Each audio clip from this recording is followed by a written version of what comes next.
Então, as bactérias, elas, podem ser divididas em dois grandes grupos. E aí esses dois grandes grupos são, na verdade, esses dois domínios que a gente citou. Um grupo a gente chama de eubactéria. Esse prefixo eu quer dizer verdadeiro, na biologia. Então você pode falar que são bactérias verdadeiras. Essas bactérias, na verdade, elas são, aqueles indivíduos que estão mais próximos da gente. Então são bactérias que podem causar doenças ou não.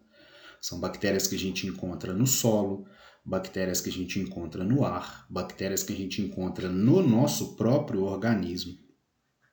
E uma coisa que a gente tem que ter bem claro é que as bactérias, apesar de serem lembradas, na maioria das vezes, como agentes que causam doenças, uma pequena parte desses indivíduos que são conhecidos hoje são patogênicos, causam doença. A maioria das bactérias não são patogênicas e são essenciais à vida na Terra, assim como os vírus. As bactérias, por exemplo, elas participam de ciclos biogeoquímicos, então da reciclagem da matéria no nosso planeta. As bactérias elas vivem dentro do nosso corpo e na superfície do nosso corpo, atuando até para ajudar a evitar doenças. Algumas vitaminas são produzidas por bactérias. As bactérias elas ajudam no processo de decomposição, de ciclagem da matéria no ambiente. Elas fazem parte de um ciclo muito importante, que é o ciclo do nitrogênio. Então a gente tem muito mais vantagens em relação às eubactérias do que desvantagens. No caso do outro grupo, que são as arqueobactérias, esses seres, na verdade, são seres que a gente não está tão próximo. Por quê? São seres que vivem em condições extremas. A gente chama esse grupo de bactérias extremófilas. O que quer dizer isso? São seres que conseguem viver em ambiente muito salino, com muito sal. São seres que conseguem viver em ambiente sem oxigênio. São seres que conseguem viver, às vezes, em temperaturas muito elevadas, no caso de fontes termais.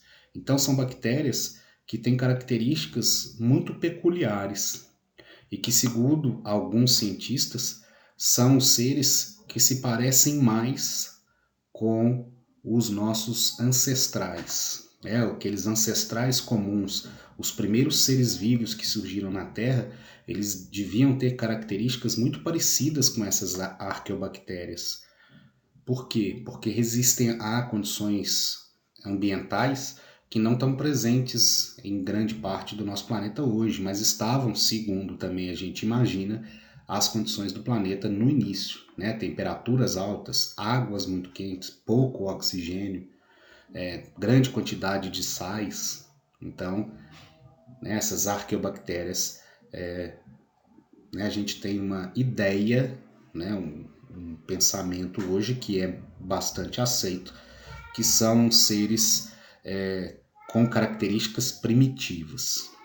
Tá? Então, no caso, tanto as eubactérias quanto as arqueobactérias, elas vão apresentar similaridade na morfologia. O que quer dizer isso? As células desses indivíduos, elas apresentam características semelhantes, tanto em algumas formas, em relação à parede celular, em algumas situações, a presença ou não de parede celular, não a constituição química.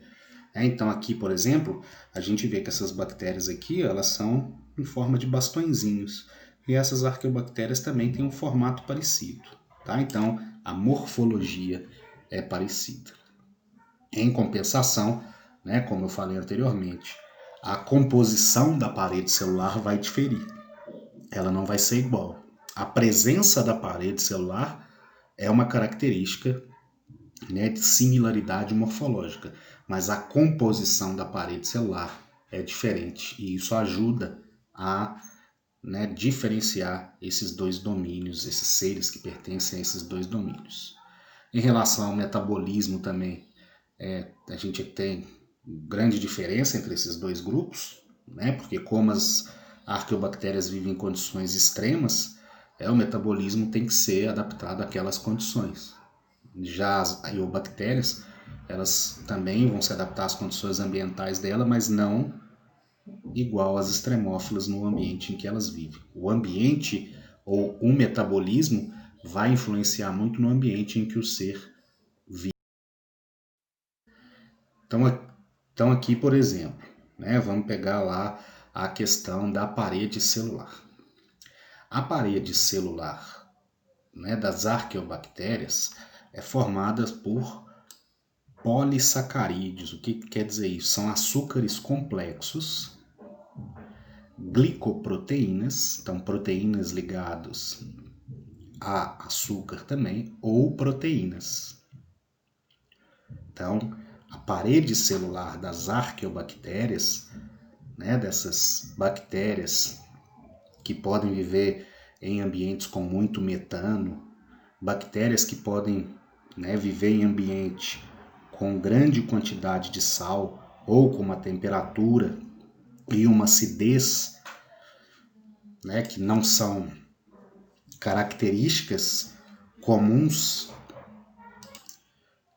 de serem encontradas, né, com, com ambientes que tenham mais seres vivos, né, então, ou temperaturas muito altas, ou acidez muito baixa, um pH baixo, né, o que determina um ambiente muito ácido. Esse tipo de indivíduos, eles têm as paredes celulares formadas por essas substâncias. E essas paredes celulares, inclusive, ajudam esses indivíduos a suportar essas condições adversas para a maioria dos outros seres vivos. Tá? No caso das eubactérias, que são as bactérias que a gente tem mais contato, a parede celular delas, e isso aqui é importante, a gente vai depois tratar disso separadamente, é formado por uma estrutura que a gente chama de peptidoglicano. Tá? Essa estrutura que forma a parede das eubactérias, ela serve inclusive para a gente classificar essas bactérias, né, através daquele exame que eu falei com vocês de Gram. A gente vai ver isso depois, tá?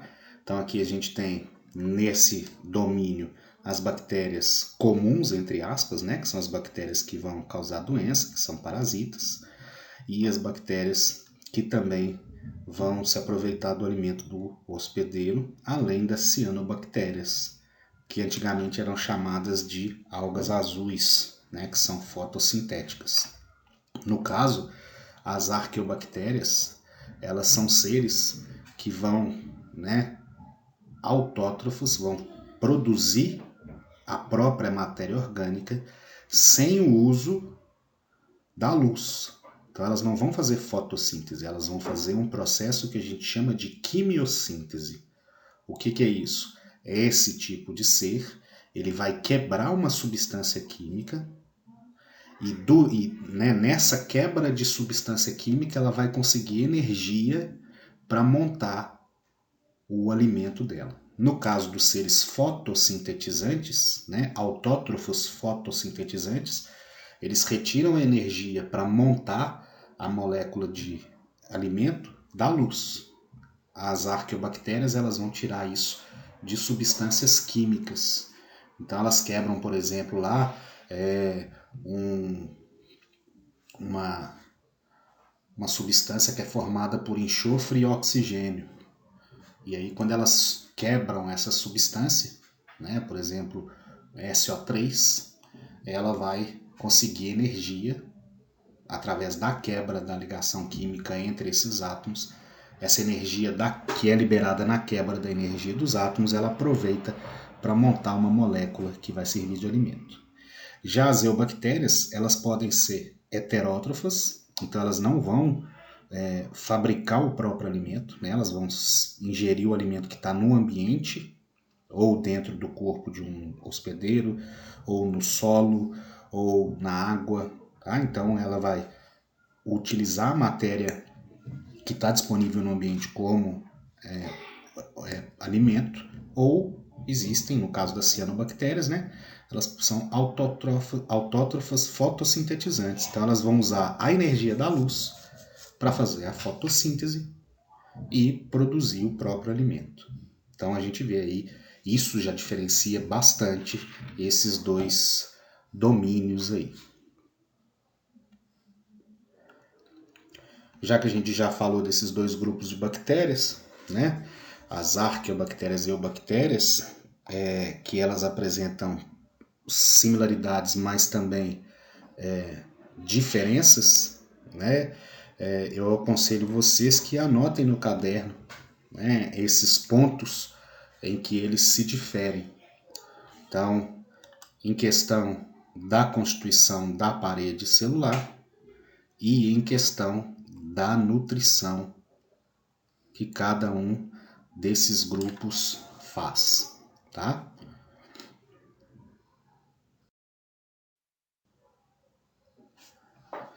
Vamos falar então especificamente daquelas bactérias, né, que estão presentes mais no nosso dia a dia. Essas bactérias, como a gente sabe, né, já falamos anteriormente, elas apresentam algumas características gerais. Então elas são unicelulares, formadas por uma única célula. Elas são procarióticas, né, como a gente vê aqui, ó, o material genético ele não tem uma membrana envolvendo.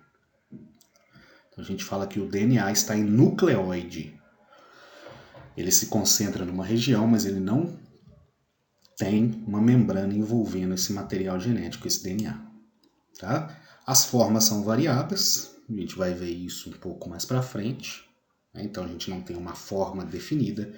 E a nutrição desses indivíduos também é muito variada. Eles podem ser heterótrofos, eles podem fazer fotossíntese, então eles podem fazer fermentação. Então eles têm tipos de obtenção de energia muito variada. Tá? Aqui a gente tem um detalhe maior de uma bactéria.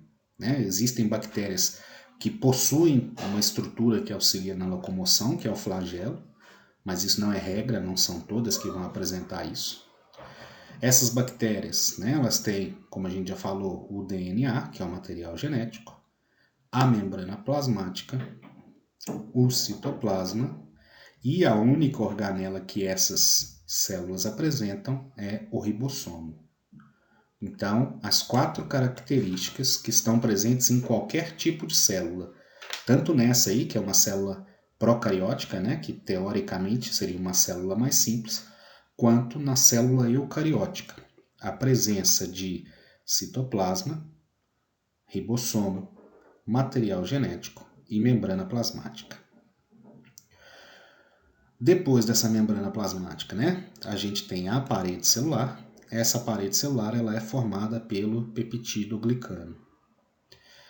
Essa substância química aqui, a gente vai ver, ela é bastante importante. E algumas bactérias, elas apresentam ainda uma camada mais externa dessa parede celular.